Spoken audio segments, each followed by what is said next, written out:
I got this like 4-pack of Batman movies on Blu-ray. We're talking about this one up here.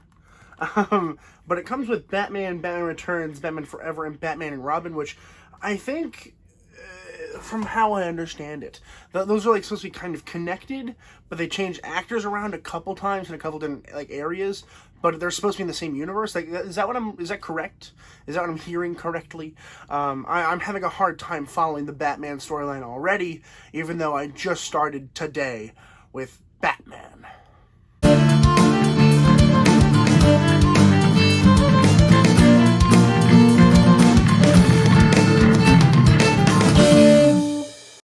Batman was released in 1989. It was written by Sam Hamm.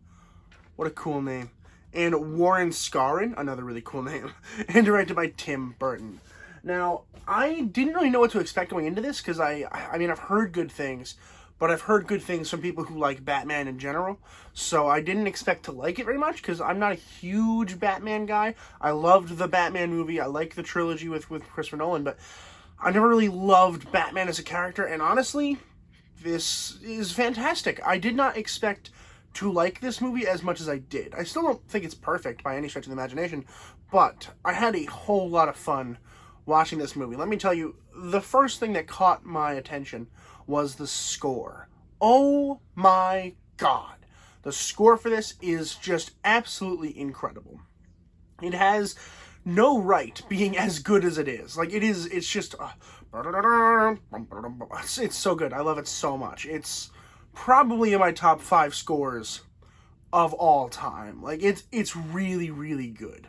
The performances are also quite good, with Michael Keaton as the lead role of Batman, and we have Jack Nicholson as the Joker, which I think that was a natural thing. I feel like everyone knew, like, Jack Nicholson was going to play Joker. There's no way that it wasn't going to happen. Apparently, Rob Williams was attached at some point to play Joker, and honestly, I don't think it would have worked out very well. I don't think it would have been very good. This is really good. I mean, him playing the Joker, it feels natural. It feels like he was born to do that kind of thing. However, towards the end of his arc, it does kind of get a little strange. Like, I don't know, I kind of petered out by it, because we just see the villain constantly in this film. This film is more about Joker than it is Batman, which is fine. I have no problem with, like, having big villains in a movie being the main, attention. But I felt kind of wore out by the end of this movie. It's like 2 hours, and by the end I'm like, okay, Joker, I know what you do now. You laugh, you kill people, I get it. I'm over it already. Like, I got over it rather quickly, which kind of sucked, because the third act is just Joker in the middle of like a parade and like having fun, and then they go on this tower and they fight Batman. Yeah, it's cool, but that's where it lost my attention. Somehow in the midst of watching this film, I developed this thing where I really like Batman movies that aren't full of action. I think I'm realizing that. Like, I don't think I like huge Batman fights all the time. I enjoy the whole, like, mystery behind everything, where he's like, I don't know who this Joker guy is, but I'm gonna take him down. And then even the part where they're in like a house, and there's Joker, there's Bruce, and then Bruce's girlfriend here.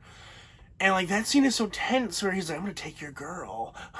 And, like, it's, like, this really cool, like, awesome connection scene that I thought was really, really well done.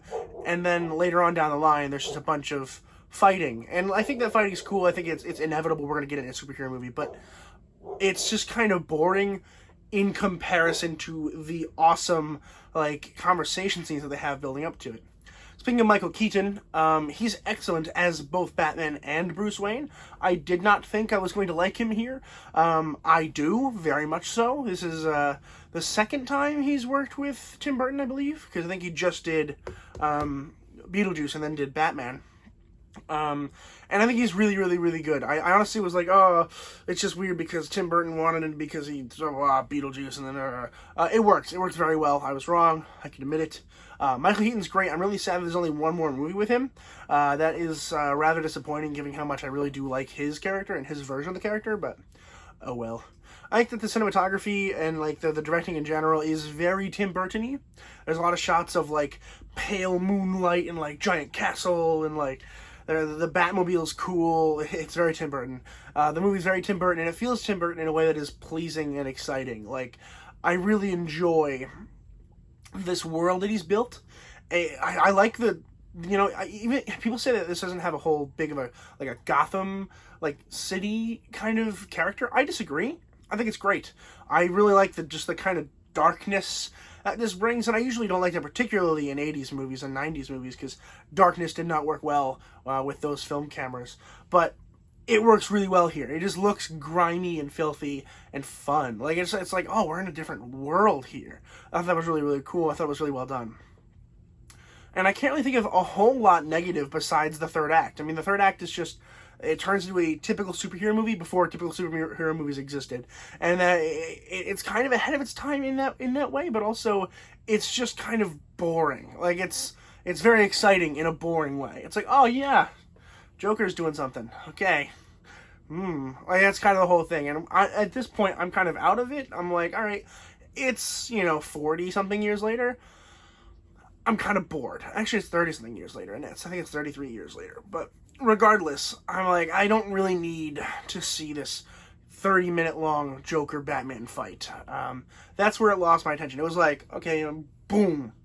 And then third act, it just kind of falls a little bit. But overall, this movie is excellent. It's really fun. If you haven't seen it yet, I recommend you do. I watched it on Blu-ray, of course, but I think you can find it probably on HBO Max, would be my best guess. I recommend you do because it's just really fun. I'm going to go ahead and give Batman, this is the 1989 version for specificity here in case I do a lot more, which I will later on down the line. I'm going to give it an A-. Have you guys seen Batman? Let me know in the comments below what you guys thought about it. I really think this is really fun. I hope that the second one is fun. What's the second one? Is it Returns? I think it's Batman Returns. That one I think also has Keaton and Burton. Then I think Burton produces the third one, and then has nothing to do with the fourth one. But apparently they're all kind of connected, so they have very similar symbols, so I'm assuming that's true. But I will get to the bottom of that in the future. In case anyone's curious, I know you're probably not, but I'm going to watch Batman Returns in my Tim Burton line, and then eventually, I think starting next month, I'm going to start doing DC superhero movies, and then once I get to the other ones, I will then do those. So it'll be later down, probably like September. So anyway, subscribe so you don't miss those. But I want to thank you guys so much for watching this video. I truly appreciate it. Go subscribe to this channel if you're not already, because I would like you to. And subscribe to the Burnside Boys. It's my other channel where we film short films. It's really fun. If you like short films and stuff like that, it's like comedy, horror, go check the Burnside Boys out. That's the Burnside Boys with a Z at the end. So go check us out. And again, please, please, please consider subscribing. And you can find your next movie at Robert's Reviews.